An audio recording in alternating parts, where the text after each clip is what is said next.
Olá, seja bem-vindo ao canal F Fácil, aqui quem fala é Diogo, e aqui é mais um fechamento do iFix. Antes de mais nada, se inscreva aqui no canal, dá um like nesse vídeo e não se esqueça de fazer comentários. Eu faço esse vídeo para você, então faça comentários para a gente sempre estar melhorando, beleza? Não esquece de comentar e se inscrever. Agora vamos falar um pouquinho de notícias. Vamos começar falando que o Ibovespa teve uma alta de 2,03%, uma alta expressiva, chegando a 95.075 pontos. A maior parte dessa alta vem justamente de uma notícia de vacina. Inclusive, o OMS foi a público falando que o pior ainda estava por vir. Mas essa notícia de vacina realmente ofuscou toda má notícia que a OMS começou a falar. Bom, enfim, independente disso, a Bolsa Brasileira também subiu, além da Bolsa Americana. A Bolsa Americana atingiu com o S&P 1,47%. E agora a gente vai falar um pouquinho dos ativos que mais subiram na Bolsa Brasileira.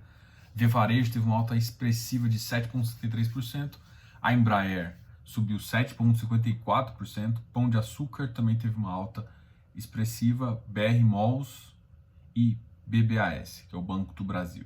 As empresas que caíram foram BR Foods, teve uma queda de 2,8%, não foi uma queda muito alta, mas é uma queda importante. A TIM teve uma queda também, CSN, Klabin e CCR. O dólar hoje teve uma queda de 0,71%, chegando a 5,43. Tem que lembrar que a gente já tinha comemorado uma baixa do dólar abaixo dos R$ 5, e essa expectativa de vacina já aconteceu em outras notícias, se você não lembra, e acabou que ainda estava em fase de teste. Independente do que for, não acho viável, não é muito factível você pensar numa vacina aí nos próximos 4 meses. Talvez no final do ano, início do ano que vem, a gente tenha essa vacina realmente operacionada e a gente consiga distribuir isso em massa, porque não é só teste de vacina ser positivo, tem que passar por todos os quesitos e depois ainda ter uma produção em massa. Independente disso, eu acho que a OMS também deve permanecer menos alarmante. Ela fez um comunicado hoje, eu acho não muito prudente. A OMS, o papel dela não é causar medo, e sim causar solução e não foi isso que ela realmente fez hoje. A gente tem alguns problemas aqui, mas realmente. Enquanto isso, aqui no Brasil, a gente está tendo surto em várias cidades, o que tem impactado em decretos em várias regiões, fechando shoppings e fechando cidades. O STJ começou a investigar a rachadinha do Fabrício Queiroz. Isso vai trazer pessoas ligadas ao presidente e pode gerar algum pedido que o presidente faça alguma entrevista ou faça algum depoimento para esse inquérito. Isso pode gerar algum desconforto. Outra questão é sobre as eleições. As eleições já estão em pauta para ser adiadas, mas ainda tem que ter votação. E agora a gente vai falar um pouquinho dos ativos do iFix. E a gente sempre começa dos ativos que tiveram o pior desempenho e depois o melhor desempenho.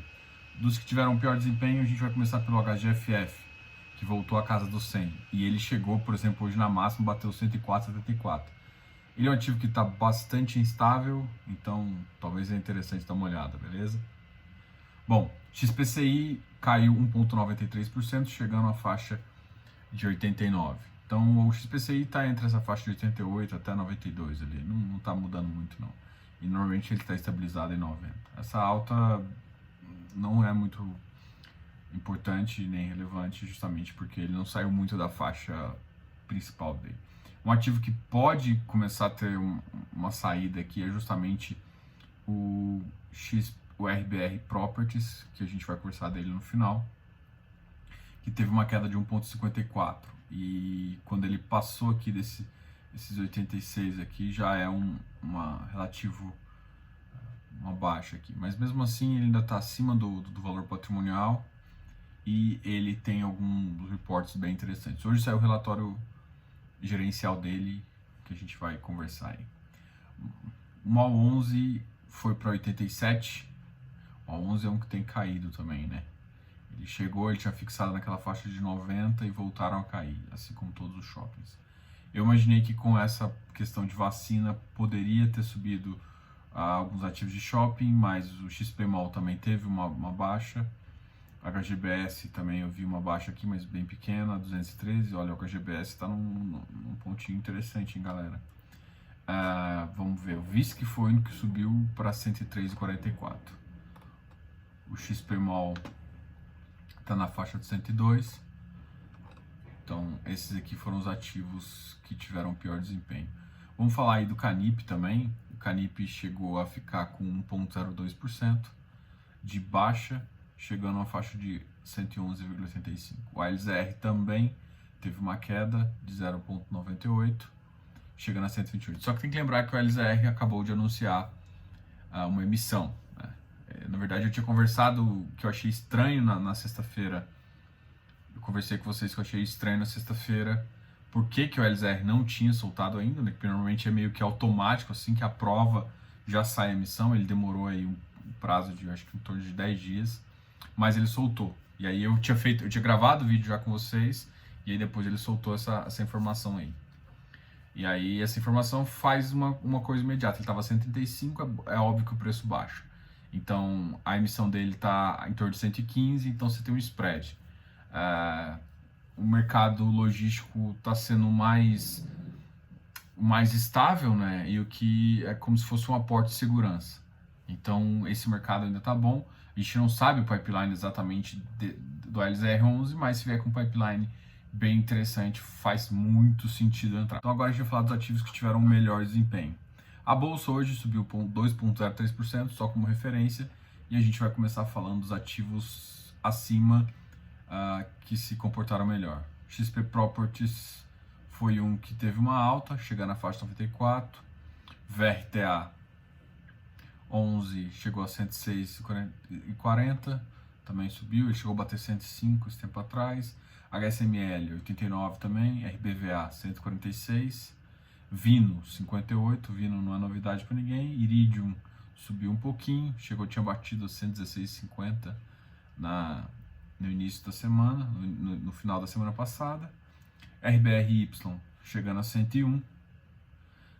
Só que assim, a grande questão do RBRY é o número de negociação. A RBRY, como eu já comentei com vocês, teve uma notícia muito positiva que já protocolou a mudança dele de investidor qualificado para investidor geral. Isso provavelmente vai aumentar a negociação dele e também faz ele, comparado com o RBRR, ele pode ter um certo ágio justamente porque ele tem um dividendo um pouco melhor. Então é um fator aqui interessante de se pensar. O PL dele é em torno de 97, tá? Então é mutável porque é um fundo de CRI, né? Mas o PL dele está em torno de 97. Então assim, você está pagando um pouquinho, mas assim, ele foi negociar, ele sempre saiu a R$100. E é um ativo que é interessante aí para você analisar, tá ok? O Habitat está na faixa do 99,46, hoje ele teve uma alta, chegou a bater 100, mas fechou aí. Um outro ativo que já é um pouco de mais de risco, que é de pulverizado, é o Bari. Também teve uma alta boa, chegando a 98,49. O HGPO, que é o Prime Office do Credit Suisse, teve uma alta de 1,12%. E o ativo aqui que a gente analisou que mais subiu foi o CAFOF, chegou a 1,53, chegando na faixa de 111,79. Ele realmente está ali naquela faixa dos 110 até 113. Só que ele acabou terminando nessa faixa. Mas, em contrapartida, apesar da bolsa ter subido, o iFix teve uma baixa, chegando a 2.787 pontos. Do jeito que eu sempre comento aqui, a gente está numa zona de acomodação. Essa zona de acomodação está sendo bem fechada ali. O ativo não vai passar de 2.800 enquanto a gente não ter uma mudança mais primordial. Um dos motivos que está segurando bastante o iFix, e essa minha consideração aqui, é justamente os ativos de shopping. Tem sofrido bastante com isso, porque estão muito estáveis, justamente ele abre e fecha com os surtos locais. Então, e como não está tendo uma coordenação muito forte, a gente ainda fica meio de barata tonta aí.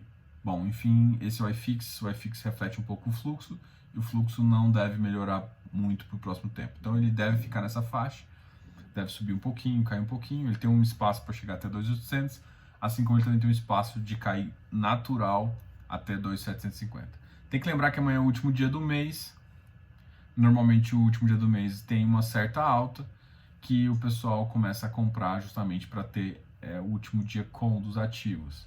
A partir de quarta-feira, os ativos são negociados ex-dividendo. Então, amanhã normalmente tem alta e na quarta a gente espera uma certa queda. Agora a gente vai falar um pouquinho de dois assuntos. Bom, o RBR soltou dois relatórios gerenciais, o RBRL e o RBR Properties. Alguém me perguntou qual é a relação do RBR Properties com o RBRL. O RBR Properties é dono de 95% do RBRL. E é por isso que eles se misturam ali dentro. Porque, na verdade, em vez do RBR Properties comprar um ativo direto, ele comprou um fundo que ele montou. Essa estrutura pode ser interessante justamente porque ele vai... Eu não sei, a gente vai conversar, mas é uma expectativa que eu tenho. Inclusive, eu vou ver isso com os gestores na quinta-feira. Então, a expectativa que eu tenho é que justamente eles façam o seguinte. Eles aumentem, façam uma 400, porque o RBRL ainda é para qualificado. Então, eles façam uma 400, aumente a posição. Eles até sugeriram isso no relatório, que eles têm interesse no pipeline aí deles de comprar alguns ativos. Provavelmente sai uma 400 nesse sentido. E aí, saindo uma CVM 400 sentido, ele também vindo como geral, aumenta o número.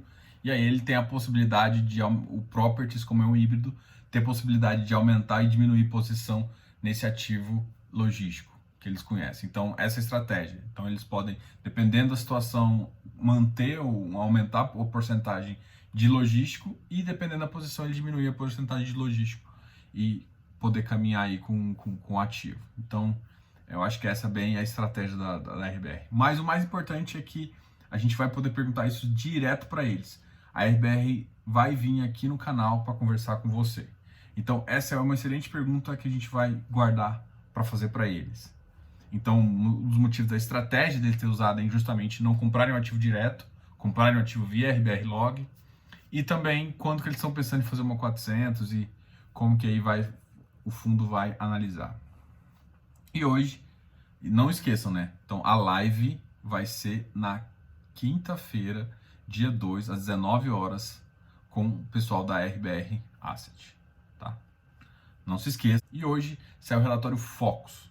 No relatório de Focus de hoje, a gente percebeu que teve uma leve alta no IPCA de 2020, o que começa a ficar positivo. O GPM está subindo bem alto, então isso tem puxado ativos ligados ao GPM, tem que tomar cuidado com ele. O câmbio não mudou a perspectiva da semana passada, a Selic que mudou. Então vamos falar um pouquinho disso. A Selic passou de 2,25 para 2. É estranho, eu acho isso estranho. O PIB também caiu um pouquinho, mas por que eu acho estranho? Porque ele está justamente mostrando que o IPCA tem uma certa... já está recuperando, mas mesmo assim ele prevê dar uma acelerada. Os economistas estão querendo que o Copom dê mais um corte para fazer. Se for dar, eu não acredito que vai ser esse o momento. A gente ainda está tendo surtos pelo país e não seria muito prudente, mesmo que a gente daqui a 40 dias eu não vejo isso mudar. Então seria mais interessante se fosse dar algum corte mais para o final do ano, justamente para realmente incentivar o final. Então eu imaginaria um corte daqui a 2 reuniões aí do Copom, não nessa próxima. Tá? É isso que eu imagino, mas e o Copom deixou isso aberto, deixou uma possibilidade, não achem muito estranho. Mas ele apostou com o PIB caindo de 6,54.